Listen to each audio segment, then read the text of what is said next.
চকিডিঙি বজাৰৰ পৰা গাহৰিখিনি আনিছিলোঁ আৰু ভাত বনাবলৈতো বহুত টাইম আছে, মানে 7টা বাজিছেহে। সেইকাৰণে কি খাওঁ কি নাখাওঁ লাগি আছে। সেইকাৰণে গাহৰিয়ে কেইপিচমান মানে এনেকৈ ৰ'ষ্ট কৰি লৈছোঁ।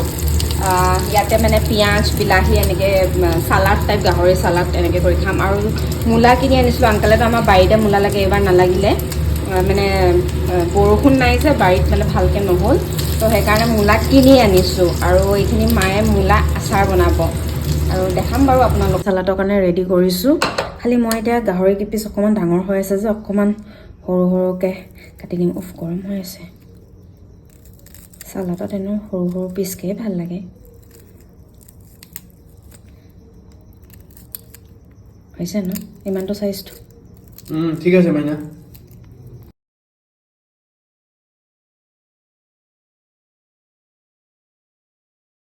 মোৰ চালাড ৰেডি হৈ গ'ল। ইয়াতে মই বিলাহী, পিঁয়াজ, ধনিয়া আৰু নেমু আৰু নিমখ এনেকৈ দি দিছোঁ।